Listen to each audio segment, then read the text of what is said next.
One of the things that's really got you going this afternoon is this ridiculous... Well, this Labour Party have a workers' rights reform bill, and we find out today that if you choose to go down your pub, right, not that you can have a cigarette anymore because you're not allowed to, you're probably only allowed one pint because if you get drunk, that's probably against the rules. But now you're not going to be able to sit in a pub and have conversations, despite the fact we're a free speech society. You might not be...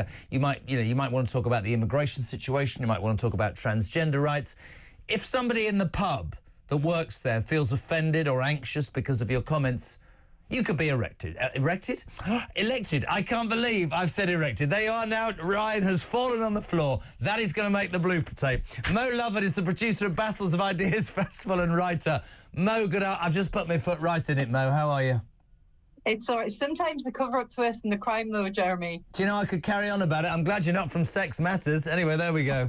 Let's talk election, not erection. Thank you so much indeed for joining us. Can I just say to you, I mean, on a serious note, you can take a story like this and you could go, oh, my God, this is appalling. This is really quite frightening, isn't it?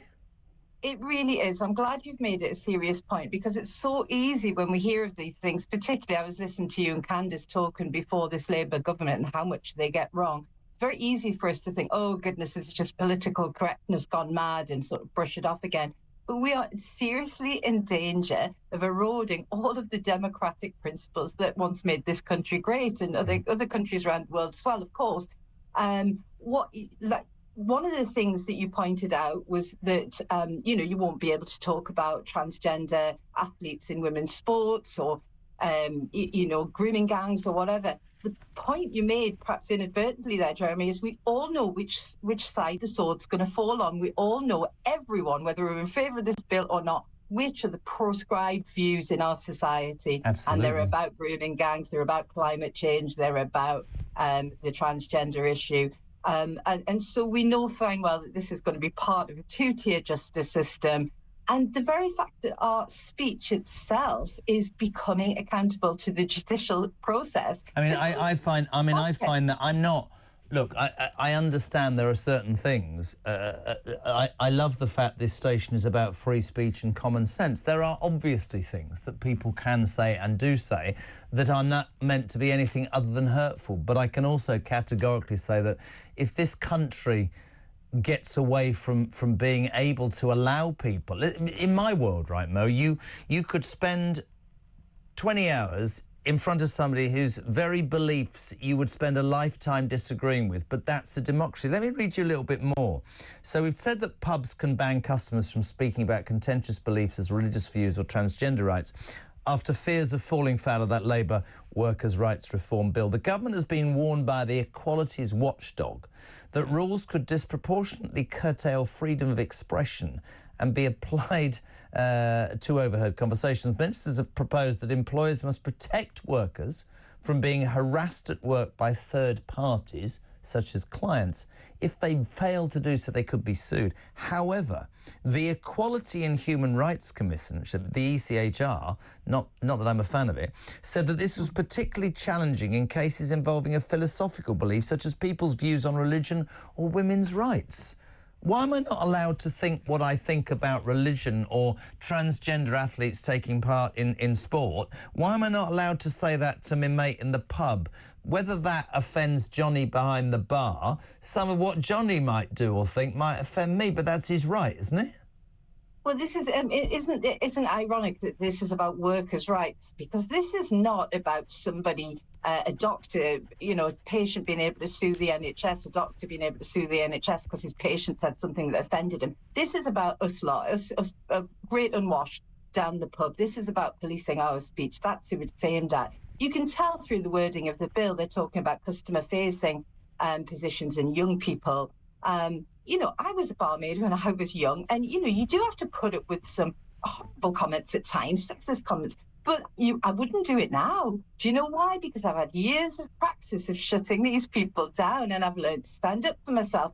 We could be faced with a future generation who can't stand up for themselves. But I am so delighted to hear you say that, because when I say this to people, kids, whatever, are we not in danger of having a society that is so soft, Mo, so incapable of criticism. I mean, we were talking the other day about television, right? We're talking about Simon Cowell.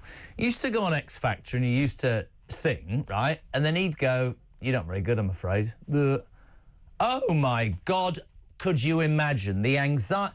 I'm not having a go, but if you're going to do that and somebody... Well, then you get to... If you tell them they're good, you're lying. I mean, we are getting to a point, and you said it, policing our speech.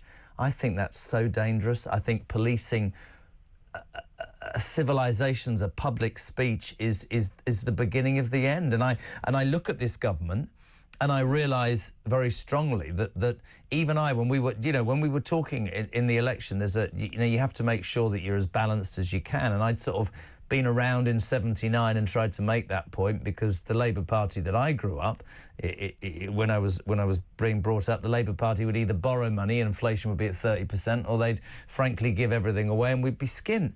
But this lot have ideology, it seems, over any substance that is utterly, utterly frightening. I mean, I don't even class them as left-wing anymore. I mean, I know people on the right may disagree with that, but I just think they are this technocratic elite, this metropolitan liberal elite, and they've got their shibboleths that you cannot cross, and they're using all the power of the state to ensure that we fall into line with what we say. And of course, Jeremy, what we say also starts to impact how we think about things. You know, there's a lot of self-censorship from people already, but you know, you gradually begin to think differently if you are forced. Think about Stalinist Russia or whatever. If you are forced to say things you don't believe, that either makes you feel internally discomforted. Said it earlier. It was about to say layman's terms and said layperson's terms. Not that I care, and this is not me being outrageous. If that's offensive, then just get rid of me. That's what such a joy, Mo, of being here, because to be able to say to people, you can talk about whatever, but this isn't out to offend. I think you should be able to hear all sides of any argument. But this ideology, again, just policing speech. You talk about a liberal elite, completely agree. I wonder, in your mind, if it will change. I don't know if it'll happen quickly, but I think there's going to be a massive kickback against this rubbish. I really do. I sense it. I feel it. Yeah, I mean, there is. And I mean, I think there is hope on the horizon, by the way. I mean, as someone who comes from the left, I was absolutely delighted that Donald Trump won the US election. And you can already see, from Mark Zuckerberg's comments about Facebook and Meta, that there is a sort of shift.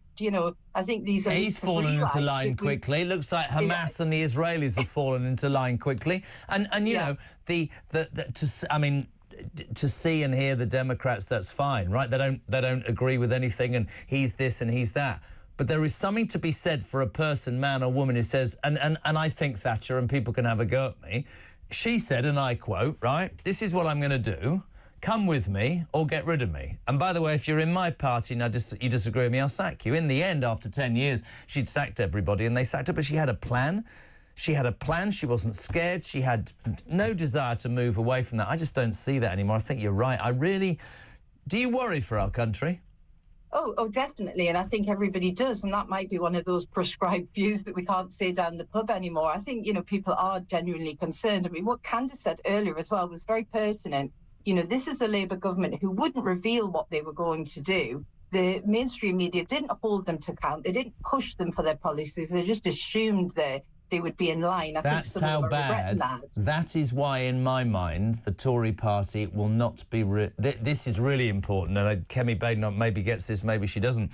I think the biggest battle for the Tory party, as bad as it gets, week in, week out under this government, I think people are going, "You did such a bad job and lied to us and didn't do what you said, that we've got this shambles for 5 years. This is bad, but we will be holding you to account as well," which is why I think that news last night about reform is really seismic, because I think suddenly we've got a third political party in this country that's not just on a whim, but has a very great chance of holding the balance of power and having a real part to play in our future political government. That's what I think. Yeah, I mean, I think the other thing you've got to say about the Conservatives, this woke ideology was coming down the pipeline. It was already halfway down the pipeline when they were in government, and they did nothing to stem the tide. They didn't put any measures in place at all, knowing probably full well that there would be a Labour government coming up.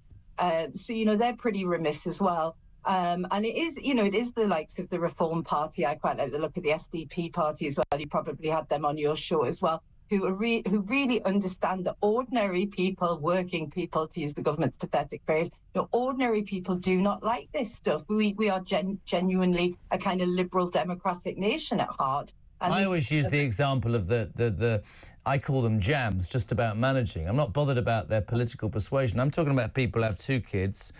He and she both work. Their kids are clean and fed. They've never broken the law. They've never had a handout from anybody. They must be looking at the telly or the radio and thinking, why the hell have I lived my life so goddamn correctly when actually at the end of the day, other people, illegal migrants, criminals, I don't know, the political, ideological elite are doing better than me. Maybe I shouldn't live my life correctly. That's what I think the government, in this case, do not understand. People are really, really frustrated, Mo, aren't they?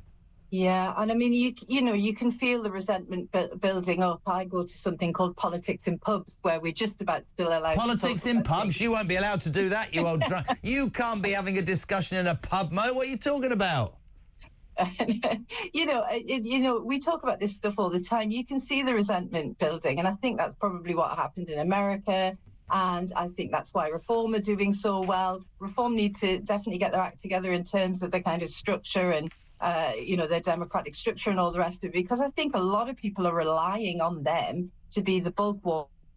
Couldn't agree more. Listen, Mo, it's so good to have you on. Mo Lovatt there, brilliant. I'll have her on whenever. The producer of Battle of Ideas Festival. She's a writer. She's very welcome on Talk Drive.